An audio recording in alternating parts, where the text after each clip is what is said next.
Hey everybody, welcome to Takeoff with John Clark, presented by Makefield Putters, and it is Eagles playoff week here in Philly. Let's bring in a special guest from the NFL Network, Hall of Famer Kurt Warner. You do a great job of breaking down quarterback play and offensive schemes. Of course, you have a YouTube channel. We're going to see you this weekend on game day mornings on NFL Network. How hyped are you for these playoffs this year?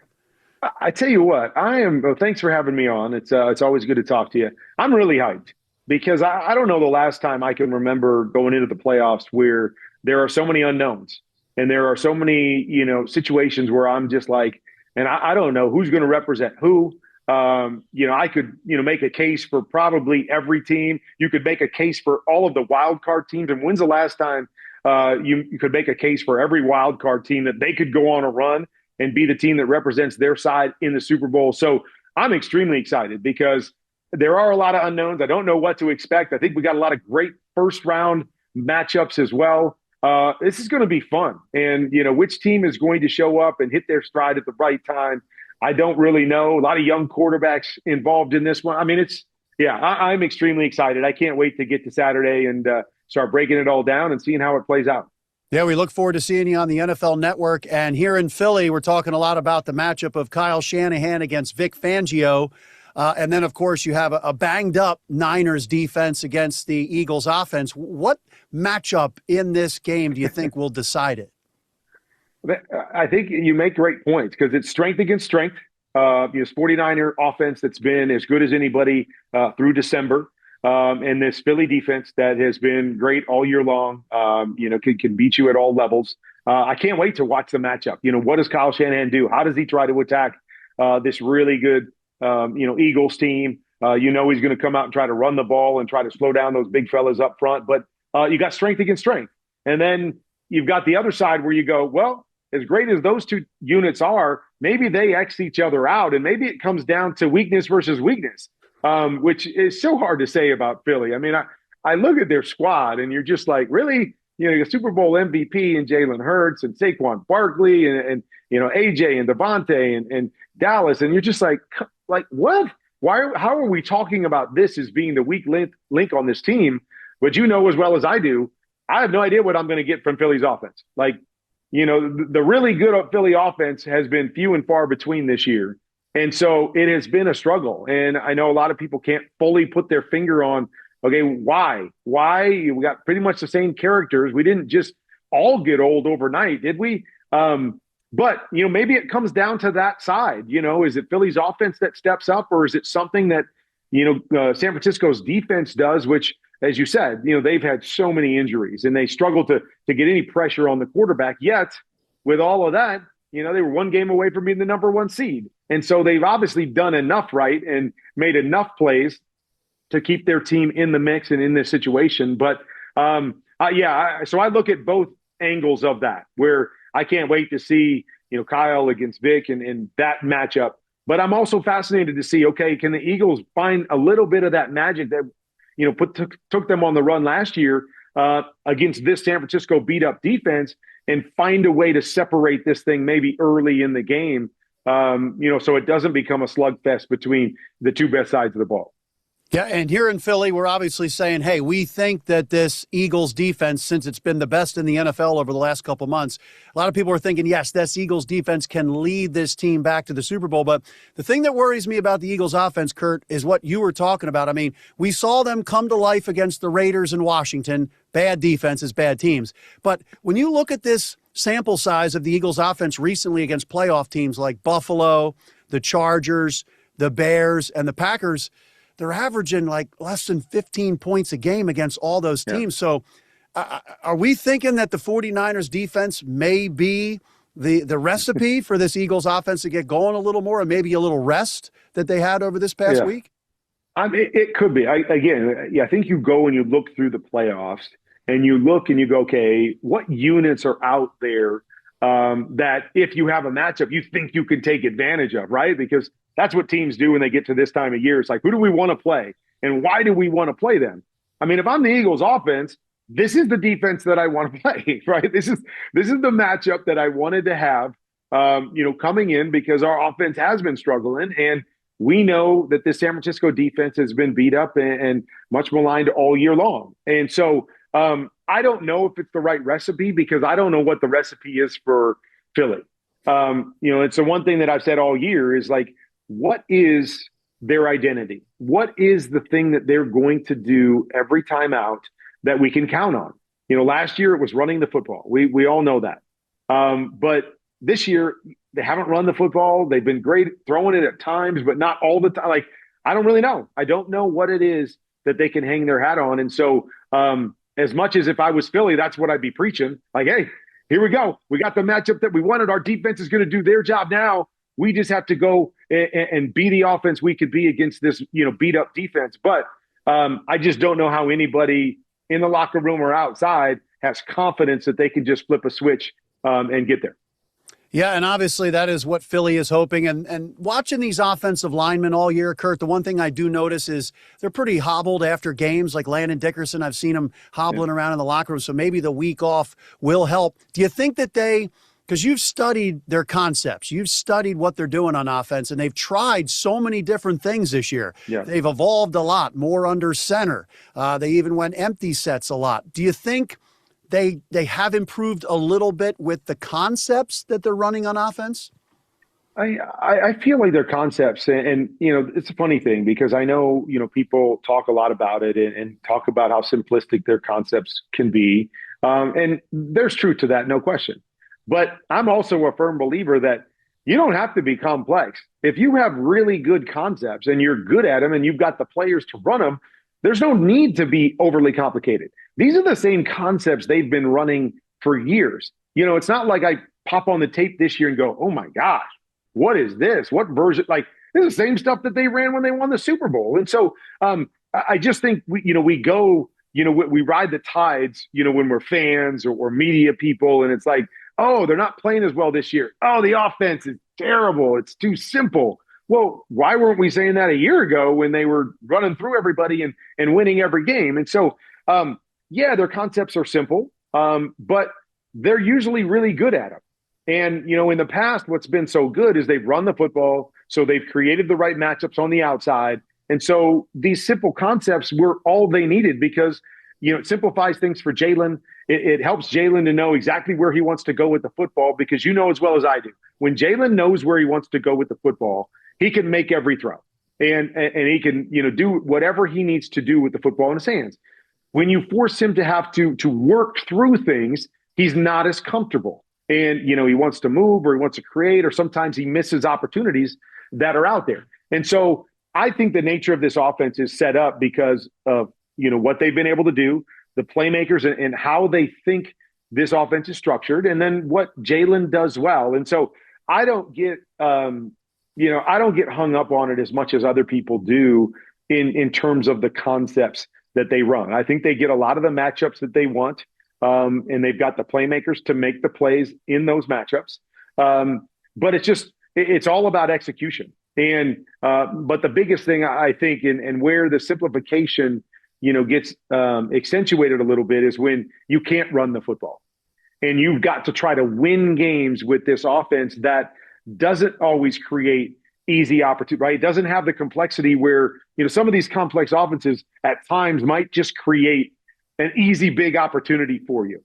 And they may not do that as much. There are easy opportunities that we got A.J. Brown and Devontae Smith one-on-one. Those are our opportunities. They're going to win. Go throw it to them and we'll win. So it doesn't create maybe some of those wide open guys that you see in other schemes. And now that they're not running the football, it makes it a little bit harder. But I don't look at the scheme and ever, because I think they have good concepts in their scheme too. Like, I can look at a lot of teams in the league and I don't care how complex or simple they are. I go, I don't know what they're trying to do. Like, I don't understand how this fits. And so I'd much rather have a simple offense where I know the concepts, I know what my reads are, I know what's good against certain coverages because I've got the players to make plays. And now I just have to go and do the right thing with the football. And I think that's how Philly is built. And it really just comes down to, can they execute across the board the way they want to be successful? And the problem is they haven't this year. Starting up front, Jalen at times, other guys at times, it just hasn't flowed and looked like the team that we saw, down the stretch and through the playoffs last year. And so there's a big unknown there on what version of this offense we get. But I don't get hung up as much with the scheme as some people do. Hey, I'm John Clark, and we are here in Bensalem, PA at Makefield Putters. And I got to tell you, we want to thank them for being our new sponsors of the Takeoff podcast. And I've got putting issues when I get out there. I'm 6'5", and I had to get a custom putter. When I got this custom putter here, it changed my putting game. When it's wintertime and we go get jackets, different size people need different size jackets. Well, we got to get a custom putter for our size, our type of swing and everything. They break it all down for you. They build up the putter from scratch. They have all the data, the analytics, the statistics to get you to be a good putter. And when I came here to Makefield Putters and I started to use my custom putter, I gotta tell you, I make it with Makefield. So next time you're on the course with Makefield Putters, go birdies. Give us an idea. Vic Fangio's defense, as I said, has been the best, giving up the fewest points over the last couple months. But the Bears did kind of own Philly recently when they played. And then the Rams had some success against Vic's defense. So how unique is Kyle Shanahan's offense with the use of the fullback, Christian McCaffrey catching over 100 balls, the tight end, and Brock Purdy? Brock Purdy can also keep plays alive. Like how unique is the offense and what they run? Well, I would say that their run game is the part that's really unique. The things that they do, I tell people all the time, I watch all the tape every week, every snap of different games. And, most of the time I'm popping the tape on to watch the quarterbacks and watch the passing game and see what's going on there. There are a few teams in the league where I pop it on to see what they're doing in the run game. And San Francisco is one of them. I pop it on to go, okay, how are they going to use Kyle Juszczyk?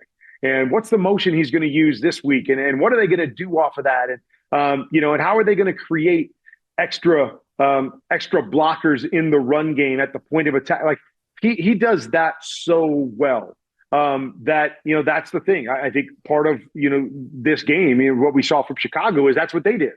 They were very creative and unique in the run game.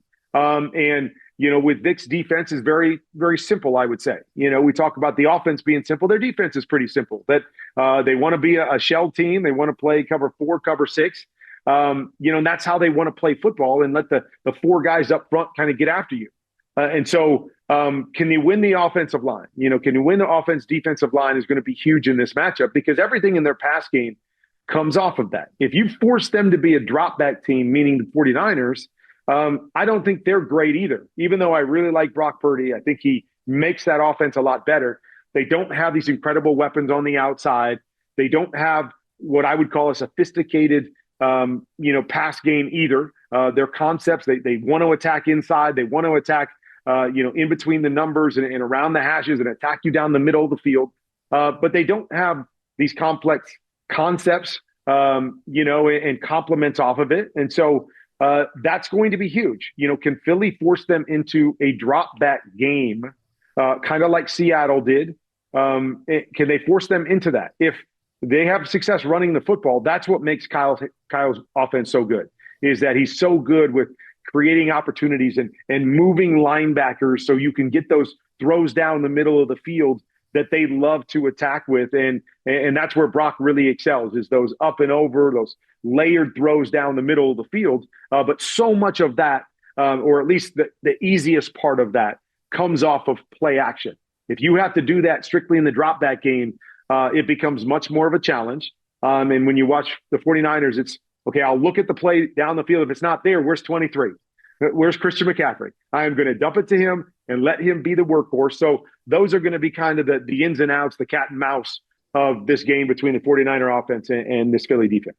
Yeah, it's going to be a lot of fun with the genius of Vic Fangio, going against maybe the best play caller in the NFL. If I were to ask you, which matchup has a higher probability of an upset, Eagles, Niners, or Bears hosting Packers, what would be your opinion on that? Oh, man. I could see both upsets happening. Really? But yeah, I could. But if I have to pick one over the other, I would pick Green Bay upsetting Chicago. Chicago, good team, has proven some things to me this year, but I don't think they're a great team. And, their defense, average. Caleb, as great as he's been with big throws, hasn't been consistently great this year. And so a lot hangs on their run game. And they should have lost both the games to the Packers earlier in the year, able to come back late, get the onside kick, all those things that happened in the second matchup with the Packers. But the Packers really dominated both of those matchups, or at least for the most part, even though Chicago came back in the first one and had a chance there to tie it up. But I think Green Bay was the better team in both of those matchups. And so even though Philly's struggling on offense, I still like the home cooking. I like that defense against some of the issues that the 49ers have faced, even though if 49ers go and win that game, I'm not going to be like, oh my gosh, can't believe it. But if I had to pick between those two, I would pick Green Bay with the upset going into Chicago. Yeah, and me personally, watching the Niners when they won 6 in a row, you're like, wow, this is a dangerous team. But then they have that game where they could be the number 1 seed in the NFC, and the offense can't do anything against Seattle's defense. And so I think a lot of people see that and gain confidence here in Philly that, okay, the Niners may have run out of gas a little bit because, I mean, is there a tough emotional letdown when you have that chance at home to have the number 1 overall seed, everybody coming through San Francisco to go to the Super Bowl, and then now you're the 6th seed and you're going on the road to face the defending Super Bowl champs? Yeah, and a physical game and a game where you didn't play great necessarily, all of those things emotionally, and then the physical part of it, right? Physically, playing a physical game and then traveling on the road all the way across the country to play a game. Yeah, I think that's extremely tough. And, like I said, when it comes to the 49ers is that they also don't have guys that necessarily scare you on offense. And that to me plays into Vic Fangio's, to his hands in terms of we can be aggressive and we can play a little bit more downfield because I'm not sure I'm worried about Juwan Jennings running past us and getting big plays. And George Kittle, as good as he is, isn't quite the same George Kittle. And again, not that they can't make big plays. It's just that's not how they're built. And so when a defense can play more downhill and kind of squeeze the line of scrimmage and force you to have to hold the ball and go over the top, that isn't how San Francisco's built. They want to be kind of the 10 and 12 play drives. And Brock can make those 15 to 20 yard plays, but they don't get a lot of those 40-yard game-changing type plays. And so, I think this is as good as San Francisco's been down the stretch, really all year. I mean, come on, with all the injuries to do what they've done has been incredible. I do think this is a tough task coming off that game, late game against Seattle, physical game, now going on the road. I think it's a tough one for them. They're mentally tough. They've overcome a lot this year. That's why I said I wouldn't be surprised if they win, but I do think it's going to be a tough road for them. Yeah, and I think that's what Eagles fans are counting on here in Philly. And I think everybody here in Philly is hoping that the Packers upset the Bears. So then that whole thing about whether Nick Sirianni should have rested his guys and not necessarily go for the 2 seed, then the Eagles would have another playoff game if the Bears lose. In the NFC, because you do such a good job of breaking down the quarterbacks, and where would you say Jalen Hurts is in the NFC as far as the field we have of quarterbacks you trust and have the most confidence in heading into these playoffs? That is so tough. I was just talking to somebody about this, and there's one side of me that really trusts him. There's one side of me that has it etched in my mind, his 2 Super Bowls, what I saw him do in college in the big moments, what he's done that's one side is just etched in there, that when Jalen Hurts shows up on the big stage, I expect him to be able to step up and play well and make the big plays in the moment. So that's who I see Jalen Hurts as more than the other guy. But I think that's the problem, is recency bias is impressed on my other side going, what have they been all year long though? Based off of that, everything else gets cloudy. And so it's a really hard one for me. Like I'm never going to, look past Jalen and go, okay, had a bad year. He just doesn't have it this year. He's not going to play. I can't do that because I've seen too much good in the big moments. So I put him up there. I do. I put him up there at the top. Matthew Stafford, I expect to play well, but we've seen Matthew Stafford at times last Monday night when I was calling that game, 3 interceptions, and we've seen those moments. Sam Darnold has been great, won 14 games 2 years in a row. But am I fully confident in Sam Darnold that if he's got to get into a throwing game that he can win? I really like Brock Purdy. Brock Purdy is a guy that has been as consistent as anybody since he's become a starter, on the road, at home, in the playoffs. And so I put him up there as well. But just Jalen, he's given me two sides. We go into this game, and if Jalen plays great, I'll just kind of be like, ho-hum, yep, go figure. If he doesn't play well, I'll look back and go, oh, well, they showed us all year long that they weren't very good on offense, and there it is again. So I can see both sides playing out. But, I mean, with the ball in his hands, how you don't have confidence in him with what we've seen and what he did last year, I don't feel that way. I like Jalen. I think he's a big-time player in big-time moments like this. And so I go into this expecting him to somehow play better than he has all year long because this is just kind of what he does. Yeah, and I totally agree. I mean, Matthew Stafford, I think you could say Matthew and Jalen may be the guys that you would believe in the most. But, if it comes down to an NFC title game with the Eagles at Seattle, very similar defenses, great defenses. But, where would you have the most trust? Because we've talked about Sam Darnold, like you said, great regular seasons, but not so good. He's got to prove himself in the playoffs. Yeah, and I think where he's got to prove himself is if he does play against a great defense, So if he were to go against Philly's defense and Philly was able to shut down the run and they were to force him to throwing the football, like that's the one thing that's left for Sam Darnold, in my opinion, is we've seen him be good in systems. We've seen him be good in the regular season. But where we have the questions is like we saw him in the playoffs last year, when you have to drop back and throw it, and there's a pass rush around you, can you do it? Can you win those kind of games for your team? And he didn't do it last year. We saw it earlier this year against the Rams. He really struggled, I think, throwing 4 interceptions in that game. Some other moments where he hasn't been great in the moment. And so that's what Sam, I think, has to prove. And maybe he won't have to because they've got a great defense and a really good run game, and they can win with him being a complementary piece. But it usually happens come playoff time where you have to win. You have to win different ways.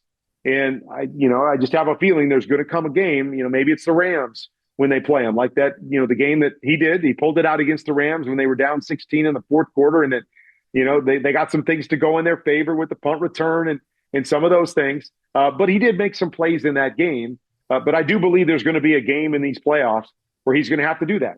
And, I can't say that I go into that game going, oh, yeah, he's ready to do that. We just haven't seen it. Good quarterback, hasn't stepped into that great category. And I think until he can carry a team against a good opponent in that manner, we don't really know with him. And so I think, Philly against Seattle would be an incredible matchup with those two defenses against those two offenses to see how that thing played out. Yeah, and we will see if things break right for Philly. Again, last year, of course, Washington upset Detroit, so the Eagles didn't have to go play the NFC title game in Detroit. They were hosting Washington here. So we'll see. We'll see if things break. We'll see if the Packers upset the Bears. But incredible breakdown again. We appreciate you joining us, and we look forward to seeing you this weekend, Saturday at noon and then Sunday at 9 a.m., NFL Game Day mornings on NFL Network. And keep up the great work on your YouTube videos, breaking down the quarterbacks, and we'll catch you up with you real soon. All right. Thanks a lot. Thanks for having me on, and enjoy. And hopefully we'll cross paths at one of these games here along the way if Philly keeps going. You got it. Thanks a lot, Kurt Warner. Appreciate it.